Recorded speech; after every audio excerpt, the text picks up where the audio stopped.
പൊതുവിതരണ സംവിധാനം ശക്തിപ്പെടുത്തണമെന്നും ജനങ്ങൾക്ക് ഭക്ഷ്യസുരക്ഷ ഉറപ്പുവരുത്തണമെന്നും ആവശ്യപ്പെട്ട് പെരിന്തൽമണ്ണ താലൂക്ക് സപ്ലൈ ഓഫീസിലേക്ക് കോൺഗ്രസിന്റെ ആഭിമുഖ്യത്തിൽ മാർച്ചും ധർണയും സംഘടിപ്പിച്ചു. KPCC secretary V Baburaj march ഉദ്ഘാടനം ചെയ്തു. പെരിന്തൽമണ്ണ കോൺഗ്രസ് കമ്മിറ്റിയുടെ ആഭിമുഖ്യത്തിലാണ് താലൂക്ക് സപ്ലൈ ഓഫീസിലേക്ക് മാർച്ച് നടത്തിയത്.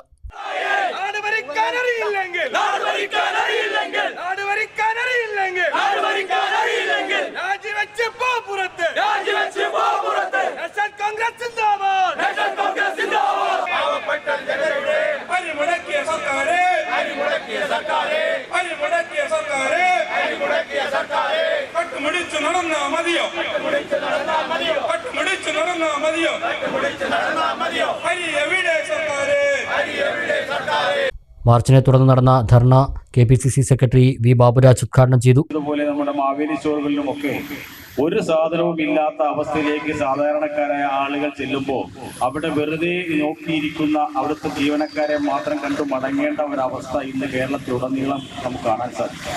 അതിനെതിരായുള്ള ഒരു സമരം ജനങ്ങൾക്ക് വേണ്ടി ഇന്ത്യൻ നാഷണൽ കോൺഗ്രസും ഐക്യ ജനാധിപത്യ മുന്നണിയും ശക്തമായ രീതിയിലുള്ള പ്രതിഷേധ പ്രകടനങ്ങളും പ്രതിഷേധങ്ങളും സമരങ്ങളും ഒക്കെ സംഘടിപ്പിക്കുമ്പോൾ ഇതൊന്നും കണ്ടില്ലെന്ന് നടിക്കുന്ന ഇവിടുത്തെ ഒരു ഗവൺമെന്റ്, ഇടതുപക്ഷ ഗവൺമെന്റും മുഖ്യമന്ത്രി പിണറായി വിജയനും ഒക്കെ അവരുടെ ആഘോഷങ്ങൾ ആഘോഷമാക്കിക്കൊണ്ട് തന്നെ വിദേശ രാജ്യങ്ങളിലേക്ക് നടത്തുന്ന ടൂറുകൾ അടക്കമുള്ള കാര്യങ്ങളിൽ നിന്ന് ഒരു കുറവും വരുത്താതെ സാധാരണക്കാരനെ എങ്ങനെ ബുദ്ധിമുട്ടിക്കാം എന്നത് ഒരു പരീക്ഷണം നടത്തിക്കൊണ്ടിരിക്കുന്ന ഒരു അവസരത്തിലാണ് നമ്മൾ ഈ സമരവുമായി മുന്നോട്ട് പോകുന്നത്. സർക്കാർ ദുർത്തടിക്കുമ്പോൾ സാധാരണ ജനങ്ങൾ ദുരിതത്തിലാണെന്ന് കെപിസിസി സെക്രട്ടറി വി ബാബുരാജ് പറഞ്ഞു. നമുക്കറിയാം, ഇന്ന് നാട്ടിലെ മുഴുവൻ ആളുകളെയും ദുരിതത്തിലാക്കുന്ന ഒരു ഗവൺമെന്റ് നടത്തി അത് ദൂർത്തും അവരുടെ ആഘോഷങ്ങൾക്ക് ഒരു കുറവുമില്ലാതെ പിണറായിയും കുടുംബവും സുഖിച്ചു വാഴുന്ന ഈ കേരളത്തിൽ ശക്തമായ രീതിയിലുള്ള സമരങ്ങളുമായി മുന്നോട്ട് പോകാൻ ഇന്ത്യൻ നാഷണൽ കോൺഗ്രസും ഐക്യ ജനാധിപത്യ മുന്നണി തീരുമാനിച്ചിരിക്കുകയാണ്.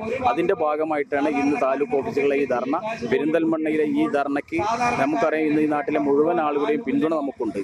സാധാരണക്കാരായ ആളുകൾ, കുട്ടികൾ, വിദ്യാർത്ഥികൾ, തൊഴിലാളികൾ, ചെറുപ്പക്കാർ, അതുപോലെ പെൻഷൻ വാങ്ങുന്ന പാവപ്പെട്ട ആളുകൾ, പെൻഷൻകാരായ ആളുകൾ, അധ്യാപകർ, അതുപോലുള്ള സർക്കാർ ജീവനക്കാരൊക്കെ ഇന്ന് ദുരിതത്തിലാക്കുന്ന ഒരു ഗവൺമെന്റാണ് ഇന്ന് നാട് ഭരിക്കുന്നത്. ഈ ഗവൺമെന്റ് ആർക്ക് വേണ്ടിയാണ് ഭരിക്കുന്നതെന്ന് ചോദിച്ചാൽ പിണറായിക്കും കുടുംബത്തിനും വേണ്ടി മാത്രം ഒരു ഗവൺമെന്റ് ഒരു ഇടതുപക്ഷ ലാബിൽ ഭരിക്കുമ്പോൾ അതിനെതിരെ ഈ നാട്ടിലെ മുഴുവൻ ആളുകളുടെയും ജനരോഷം ഉയർത്തേണ്ടതുണ്ട്. പൊതുവിതരണ സംവിധാനം ശക്തിപ്പെടുത്തി ജനങ്ങൾക്ക് ഭക്ഷ്യസുരക്ഷ ഉറപ്പുവരുത്തണമെന്നും വി ബാബുരാജ് ആവശ്യപ്പെട്ടു. ബ്ലോക്ക് കോൺഗ്രസ് പ്രസിഡന്റ് അരഞ്ഞിക്കൽ ആനന്ദൻ യോഗത്തിൽ അധ്യക്ഷത വഹിച്ചു. കെപിസിസി അംഗം ബെന്നി തോമസ് മുഖ്യപ്രഭാഷണം നടത്തി. മുസ്ലിം ലീഗ് മണ്ഡലം general secretary S Abdulsalam, Mankada block Congress president Rajeev, DCC secretary Sasi Mankada, UDF chairman Moithu master, Mahila Congress ജില്ലാ പ്രസിഡന്റ് ഷഹർബാൻ, DCC അംഗങ്ങളായ മൻസൂർ പള്ളിപ്പുറം, അനീഷ് അങ്ങാടിപ്പുറം, ഷാഹിദ് ആനകയം, TP മോഹൻദാസ്, പെരിന്തൽമണ്ണ മണ്ഡലം president TK Rajendran, DMC chairman Shaji Kattupara, youth Congress നിയോജക മണ്ഡലം പ്രസിഡന്റ് ഷെഫീഖ് ചക്കാലി തുടങ്ങിയവർ സംസാരിച്ചു. മണ്ഡലം പ്രസിഡന്റുമാരായ ഷിബു ചെറിയാൻ, ജബ്ബാർ അങ്ങാടിപ്പുറം, ഹമീദ് KV, കുഞ്ഞുട്ടി കുറുവ, റഷീദ് മക്കരപ്പറമ്പ്, സമദ് കൂട്ടിൽ, രാജേഷ് മാസ്റ്റർ, നഹീം എട്ടത്തൂർ, ദിനേശ് കണക്കഞ്ചേരി, അഷ്റഫ് പള്ളിപ്പുറം, മഹിളാ കോൺഗ്രസ് ഭാരവാഹികളായ ലീല മോഹൻദാസ്, ബിന്ദു മോഹൻദാസ്, സീനത്ത് കൂട്ടിലങ്ങാടി, നാസർ പടിഞ്ഞാറ്റുമുറി, ശിവദാസ് പിലാപ്പറമ്പിൽ എന്നിവർ മാർച്ചിനും ധർണയ്ക്കും നേതൃത്വം നൽകി. മലബാർ ന്യൂസ്, മലയാളത്തിലെ ആദ്യത്തെ സമ്പൂർണ്ണ HD പ്രാദേശിക ചാനൽ.